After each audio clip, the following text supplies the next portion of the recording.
亲爱的朋友们，欢迎来到微光夜读。谢小帅和狗不得入内，站在一家星级餐厅门口，我被赵凯和餐厅的保安给直接拦在了门外，而我的女友苏倩则挽着赵凯的胳膊，对我一脸的嫌弃和鄙视。因为我明白，之前贫穷的我根本就没有办法跟赵凯比，但是他们不知道的是，1周前我的首富亲爸找到了我上班的公司，赵凯他老爸是副总，他一句话就可以随时开除我。眼前这家高档餐厅是赵凯他舅舅开的，他一句话，我连大门都进不去。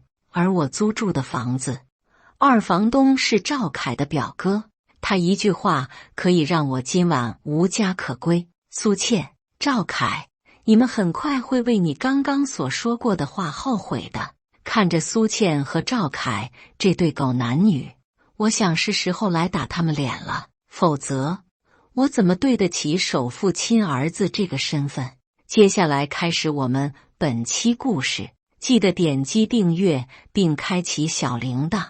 我叫谢小帅，今年25岁，大学毕业3年，生活也一直过得不如意。好不容易谈的女朋友苏倩，因为家里实在太穷，买不起房，也买不起车，更给不起20万的彩礼，所以女朋友家人一直不待见我。感情危机之时，正好苏倩被我的死对头赵凯看中了。赵凯凭借强大经济条件，只用了1顿饭就把苏倩的魂勾走了。而我刚刚就是想去亲自见一见苏倩，问问她是不是真的打算跟我分手了，我也好做个了断。但没想到，嚣张的赵凯因为这家高档西餐厅是他舅舅开的，直接让餐厅工作人员把我拦在了门外，还用狗的称呼来羞辱我。这一刻，我真的绷不住了。本来以为苏倩不是这种女人，但是没有想到，我也看错了人。原来她也是一个十分拜金的女人。说完这句话，我立即就转身离开了这家餐厅。身后传来了苏倩、赵凯以及其他人的哄堂大笑的声音。或许他们以为我是个神经病吧。好啊，谢小帅，我倒要看看你怎么让我后悔去。倒是你啊，一会看看你今天晚上去哪条大街上去睡觉去。啊哈哈！赵凯的一句话，顿时引得众人再次一阵哄堂大笑了起来。我甚至都听见了苏倩跟他们一起嘲笑我的声音。回到自己租住的时代公寓，还没有进去，却发现我的行李什么的都已经被房东给扔了出去，就连大门的锁都被换了。兵哥，你这是什么意思？我这房租才刚交，你们怎么把我东西扔出来了？眼前扔我东西的人叫陈斌，他就是这栋公寓的2房东，也是赵凯的表哥。什么意思你不懂吗？都说了你这间房这个月涨300，可是你没交啊，不是下个月才涨吗？再说了，好歹先跟我商量一下吧，你们直接扔我东西算什么？看到自己的物品被扔了一地，我十分恼火，也十分心疼，因为有些东西都被摔坏了。我是房东，让你滚你就给老子滚，还需要跟你商量吗？给老子滚！见我居然敢理直气壮地跟他较劲，陈斌怒吼一声，十分凶狠地用手指指着我，同时他的身后出现了2个小跟班，看样子就想狠狠揍我一顿。这2个人我也认识，平时就是专门帮助陈斌一起收租，然后抄水表、电表什么的。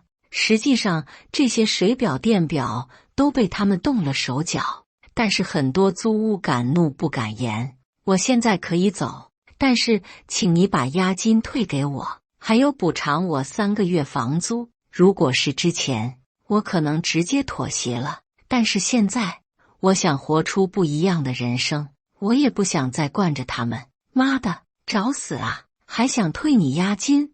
还想赔3个月，活腻了吧？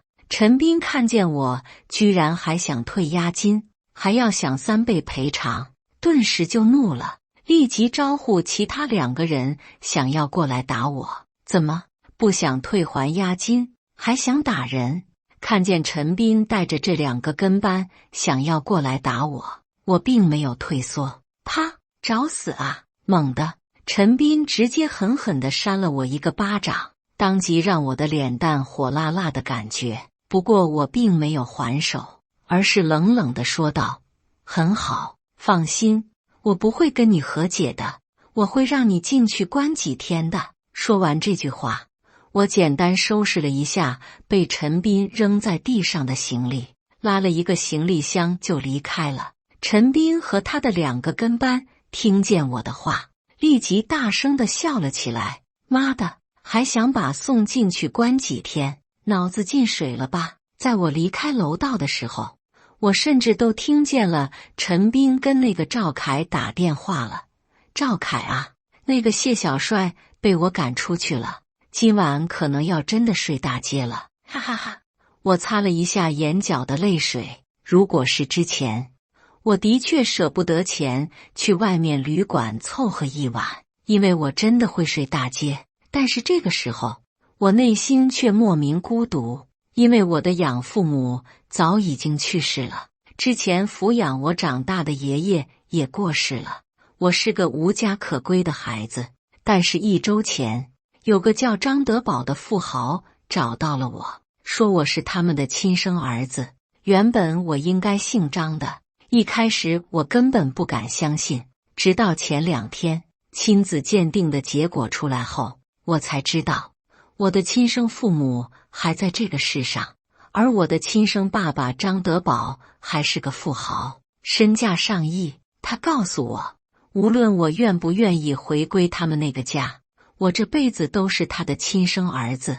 想到他们找到我的那一晚，当亲自鉴定结果出来那一刻，我的亲爸亲妈抱着我痛哭的那一刻，我也是泪流满面。虽然我一时没有办法接受，但是血浓于水，因此在我见到我的亲爸张德宝的时候，总感觉特别的亲切。坐在马路边待了一会，最终我还是掏出了手机，给我的亲爸张德宝打去了电话。张叔，爸，是我。电话那头的亲爸王德宝听到我的声音，当即声音都变得哽咽振奋了起来。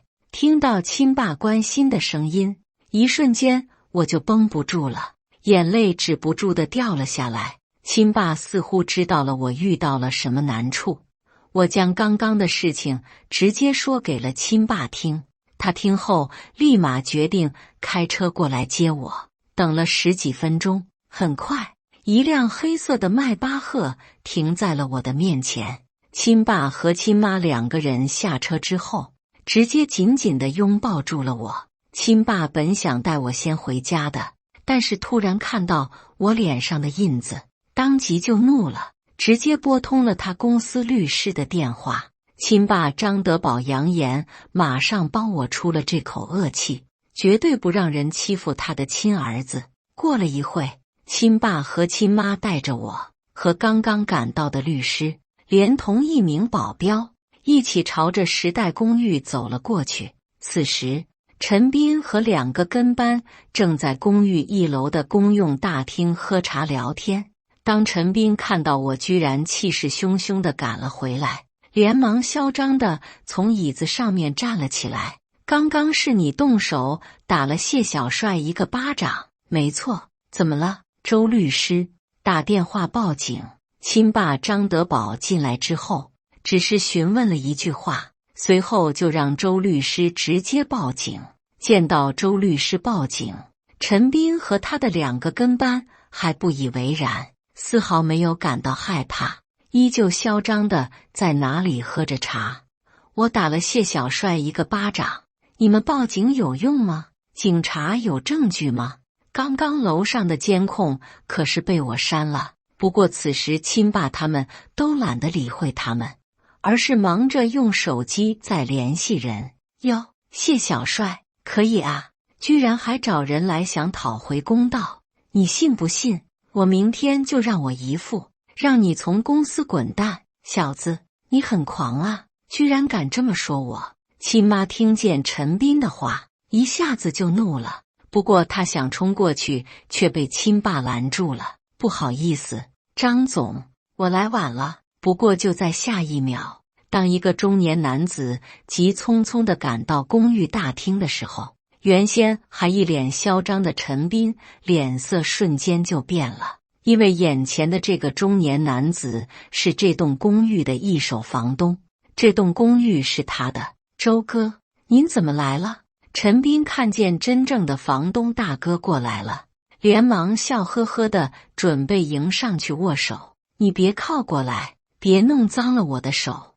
我现在过来就是通知你，这栋公寓我不租给你了，押金也不退了，有本事你就打官司去。房东的这句话顿时让二手房东陈斌傻眼了，毕竟这栋公寓相当于是他的摇钱树，如果房东不租给他了，那他下个月就得喝西北风去了。周哥，有话好好商量嘛，你这突然不租给我了，我怎么活啊？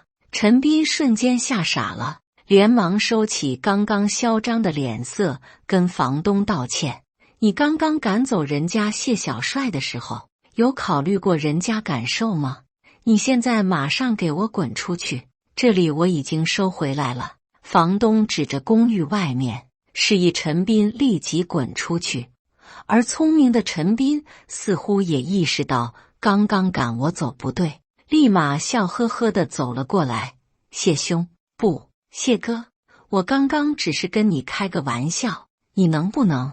你滚！我不认识你。此刻的我丝毫不给陈斌任何面子，我知道他这种小人最会见风使舵。好，谢小帅，你牛逼！我待会就打电话让我姨父赵志东开除你，见我不识趣。愤怒的陈斌开始打起了电话。不过此时，刚刚周律师报警后，几名民警赶了过来。几名民警过来之后，了解了一下情况。周律师将刚刚陈斌说话的录音也播放了出来。此时，我亲爸张德宝强调了一句：“对不起，警官，我们不接受任何调解，只希望对方受到应有的惩罚。”陈斌，你现在涉嫌殴打他人，我们要依法拘留你，带走。陈斌看到一名民警直接拿出了手铐，当即就慌了。他真的没有想到，因为打了我一个耳光，现在要被抓进去拘留。警官，我可以接受调解，多少钱都可以。谢小帅，你开个数，给你多少钱，你可以答应调解，多少钱都不行。此时此刻，我看了一眼亲爸，然后目光坚定地说道：“因为我只有一个目的。”把打我的陈斌送进去。正好在我们争论之时，赵凯也闻讯赶了过来。我没有想到苏倩居然也跟着过来，因为刚刚的情况被陈斌的跟班打电话跟赵凯说了。赵凯进来后正好看到这一幕，因此他连忙走到其中一名警官面前说道：“警官，我爸是赵志东，今天这个事情有点误会，我们可以出钱和解。”赵凯说完了之后，看了一眼旁边的苏倩，苏倩直接从包包里面掏出了1万块，递到了我的面前，冷讽道：“谢小帅，一个巴掌，1万块，总可以了吧？”看着赵凯和自己前女友苏倩居然拿钱羞辱我，我也怒了。别说1万块，就是10万、100万，我也不为所动。警官，我不接受任何调解。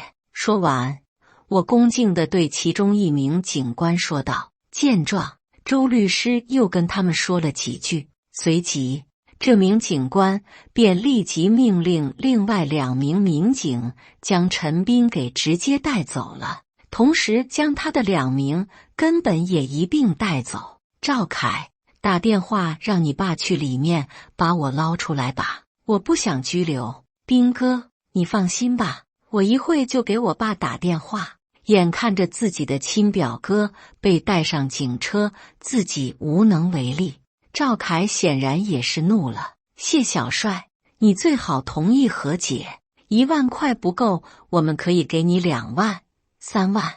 看到赵凯有些气急败坏的样子，此时我的心里倒是有些得意了起来，冷道：我要是不同意呢？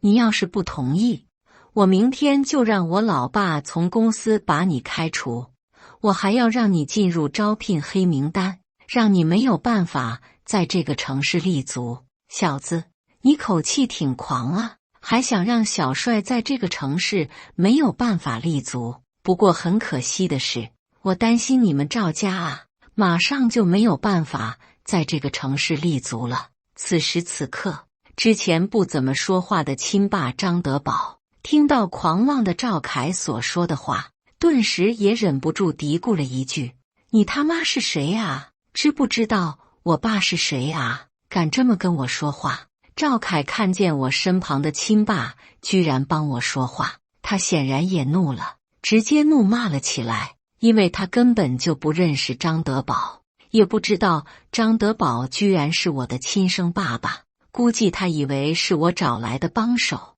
我是谁不重要，不过明天你就知道了。我亲爸王德宝显然跟赵凯这样的人不是一路货色，只是轻蔑的一笑，但是身上的强大气场还是让赵凯有些畏惧。谢小帅，你知不知道你到底在干什么？就因为兵哥打了你一个巴掌，你敢得罪凯哥？你工作还想不想要？你还想不想在金海混？我劝你赶紧跟警察说撤诉和解，不然神仙来了救不了你。这一刻，看到愤怒的赵凯的脸色之后，前女友苏倩居然也站出来帮赵凯和陈斌说话，居然把我当成窝囊废一样，让我主动撤诉和解。这位小姐，请你说话注意点，小心我告你人身威胁。见到苏倩居然敢出来公然恐吓我，周律师直接站了出来，义正言辞地对苏倩呵斥道：你告我，你去告啊，去告啊！苏倩看到居然有人为我撑腰，顿时也是怒了，站了出来想要咄咄逼人。不过下一秒，他的胳膊直接被我亲爸的保镖给拦住了，狠狠地握住他的胳膊，根本就不能动弹。苏倩顿时疼得叫了起来，身后的赵凯看见后顿时也怒了，想要过来帮忙。不过他还没有靠近这名保镖，就被保镖用力一推，赵凯整个人便没有办法靠近了。赵凯大概也是感受到了来自保镖的强大气场压力，只好生气地说道：好，你们给我等着，还有你，谢小帅，明天你就等着跪下来求我吧。赵凯愤怒地用手指指了我，但是却拿我无可奈何，明显有些气急败坏，最后只能转身灰溜溜地离开了。等到他们离开了之后，此时周律师立即将我之前收集到的一些证据提交给了原房东周敏。周房东啊，你之前的二房东陈斌啊，涉嫌扰乱租赁市场啊，你看看那些水表、电表都是违法改装的，还有各种合同造假、乱扣押金，这些啊，我建议你立即去公安局备个案啊。那个陈斌会因为这些被关进去几年的。听到周律师这么一说，房东周敏顿时也是一脸紧张，连忙说道：好，周律师，张总，我知道怎么做了，我一会就在房东群里面发个消息，让以前的受害者都过来提交一下证据，到时候我一起交给警方。在回去的路上，我亲爸张德宝看了一眼周律师，问道：周律师，那个二房东陈斌，如果这些证据上交的话，最少会判几年？张总，以目前的证据来看，最少3年起步。如果有新的受害者提供证据的话，那就得继续往上加了，最高可能到10年。周律师连忙毕恭毕敬地回答道：很好，这件事情你负责跟进一下，谁敢欺负我亲儿子，这个就是下场。随即亲爸张德宝立即笑呵呵地看向了我：小帅啊，你觉得爸爸这次这么做你满意吗？想到刚刚陈斌被警察带走的那狼狈的一幕，别提我现在心里多么开心，而且他还会因为乱扣押金、恶心黑掉水电费等其他违法行为被判刑。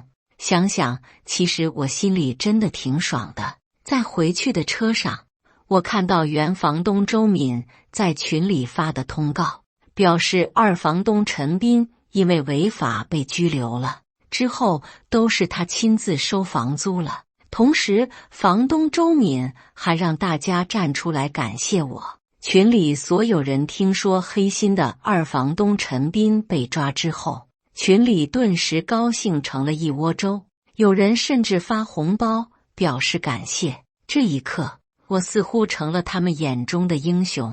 回到亲爸家的房子，我真的吓到了，房子太大了，而且还是独栋别墅。尤其是当我进入大门的那一刻，看到管家和保镖在哪里喊着小少爷好的那一秒，我感觉就像是做梦一样，进入了一场梦境。第二天起床后，当我准备去公司上班的时候，我心里还是有些担心，因为我知道赵凯肯定会利用他爸爸是公司副总的身份来羞辱我的。小帅，你上班的公司叫奇峰传媒是吧？放心吧，你安心去上班吧，以后在奇峰传媒不会再有人欺负你了。当然，你如果想来爸爸的公司上班，爸爸也是随时欢迎你的。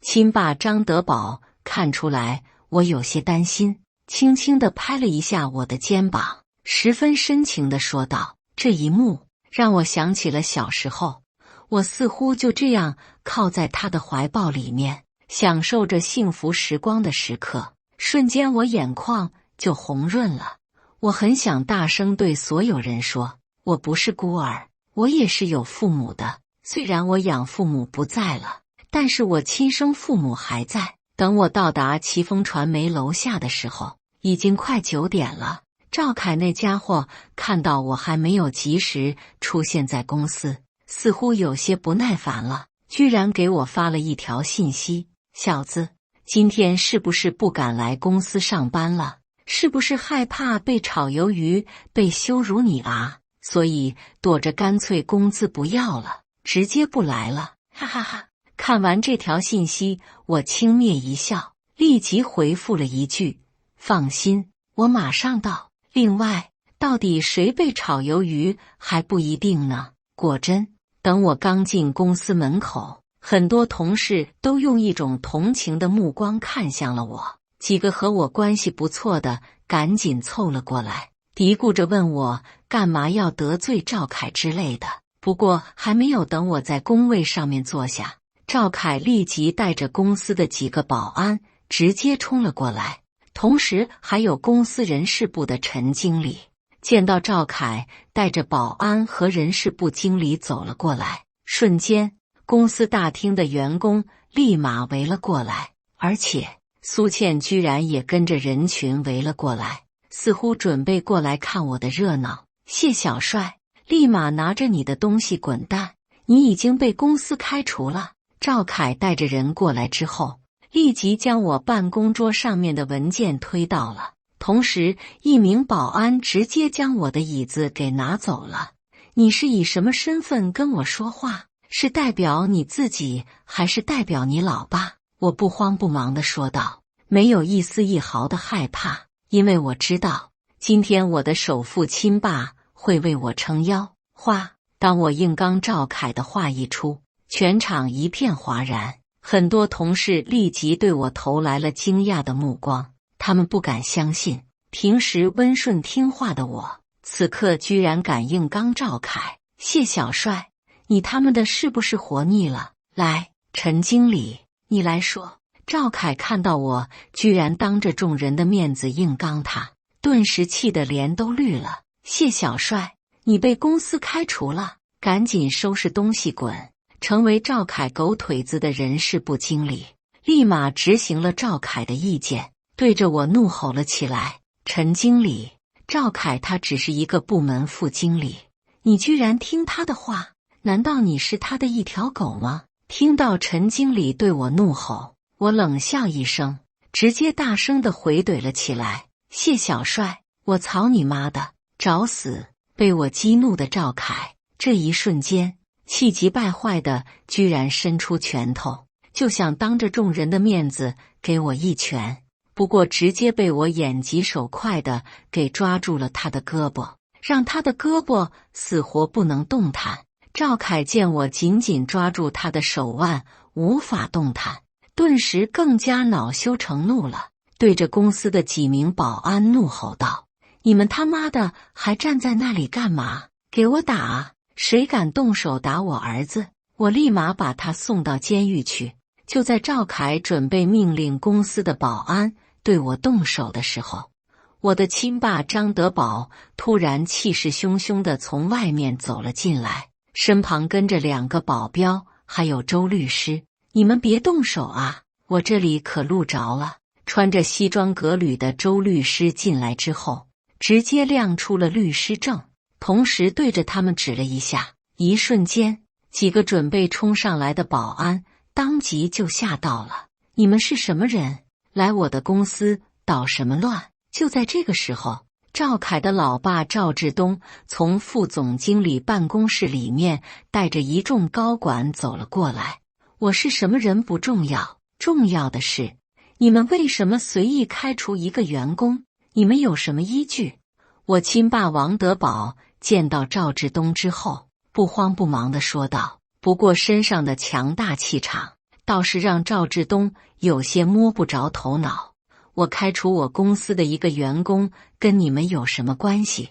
赵志东冷冷地说了一句。这个时候，气急败坏的赵凯立即凑上前，对着他的老爸赵志东嘀咕道：爸，昨晚就是这几个人把表哥陈斌给送进去了，就是因为他不愿意交租，表哥打了他一个耳光不和解，所以才把表哥给关进去了。赵凯的老爸赵志东一听这话，顿时就更加火大了。谢小帅，你有点牛啊，听说你刚刚还跟赵凯打赌，说把我们也开除了，是吗？没错。听到这话，我看了一眼亲爸张德宝的眼神，然后很有自信地说道。瞬间，我这话刚刚说完，赵凯和公司其他员工顿时哄堂大笑了起来。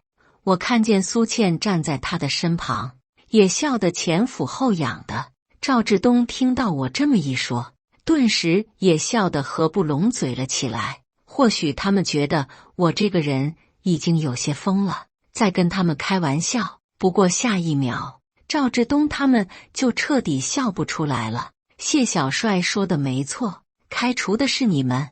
就在赵志东正在大笑的时候，突然从公司外面走进来一个人，这个声音大家都很熟悉，就是公司老总宋奇峰。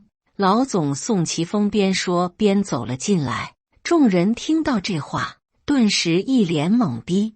原本还笑呵呵的赵凯和赵志东，两人顿时也是有些傻眼了。宋总，您刚刚说什么来着？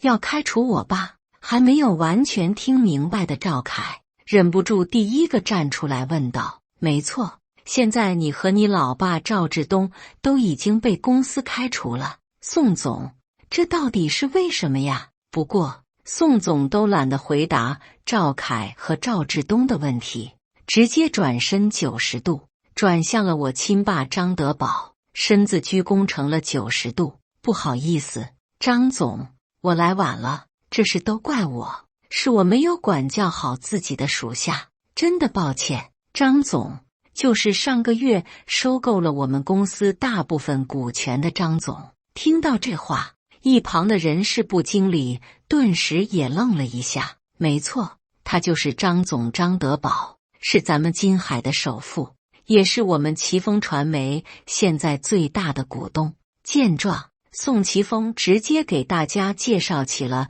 站在旁边的张德宝。这话一出，赵志东和赵凯他们人脸上瞬间变得白花花的。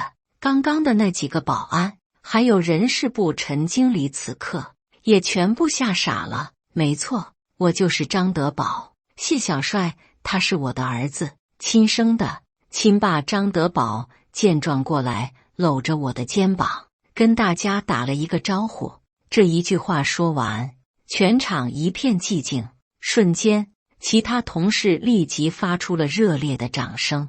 之前那些同事瞬间表情都变了，变得无比崇拜和仰慕了起来。而这一刻，苏倩整个人也吓傻了，完全不敢相信。我甚至都看见了她眼角落下了悔恨的泪水。赵志东、赵凯，你们还在这里干嘛？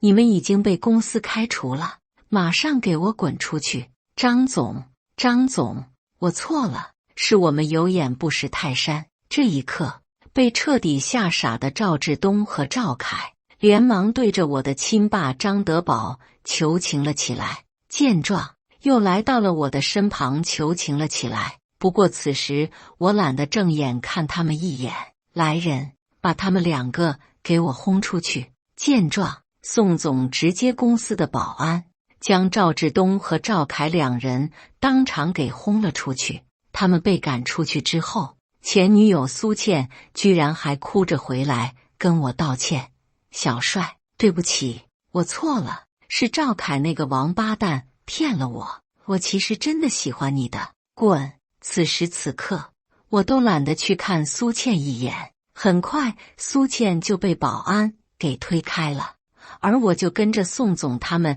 进入了总经理办公室。进去之后，宋总决定让接手赵志东的位置，成为公司的副总。小帅，爸听你的，谢谢爸爸。这一刻，我感动得想哭。中午出去吃饭的时候，亲爸张德宝听说了我上次在西餐厅被羞辱的事情，今天特意带着我来到了这家西餐厅。说来也巧，赵志东和赵凯两人被开除之后，整个上午就来了这家西餐厅。他们看到我们准备进去之后，立即带着餐厅的工作人员和保安把我们拦在了外面。谢小帅，都说你这里不准进，你怎么还来啊？好狗不挡道，不然我要你们后悔。亲爸张德宝看见之后，直接霸气地说了一句话，这话让本来心里难受的赵志东和赵凯两个人顿时更加恼火了，就准备带着几个餐厅的员工跟我们动手了。这店是于飞的吧？你们敢对我动手？问问他敢吗？原本准备动手的这几个餐厅员工，一下子就被亲爸的话给镇住了。去，把你舅舅叫来。赵志东今天气不顺，立马让赵凯把他舅舅喊来，也就是这家店的老板。原本以为于飞来了之后，直接把我们赶出去，但是于飞出来，看到我亲爸张德宝的一瞬间，整个人脸色都变了。张总，你怎么来了？也进去坐啊！赵志东和赵凯一听这话，两个人顿时傻眼了。有他们两个在，我敢进去吗？我来只是通知你，从下个月起，你这个铺面我要收回来了，给我儿子了。至于他怎么用，那我就不管了。我亲爸这一句话，直接把于飞给吓傻眼了。原本他这铺面下月到期，亲爸张德宝本来还打算跟他签长约，但是这事一出，亲爸直接收回了决定，准备将这个铺面给我运营。儿子，走，咱们换个地方吃饭去。亲爸张德宝说完就抓着我的胳膊，准备去对面的餐厅吃饭。身后的于飞店长听到这话，顿时傻眼了。一会之后，直接对着赵志东和赵凯两个怒骂了起来。我说：“姐夫，赵凯啊，你们两个是不是扫把星啊？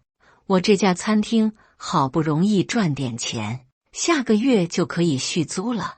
你们现在把房东给得罪了，以后让我怎么活？让我怎么活？你们两个赶紧给我滚！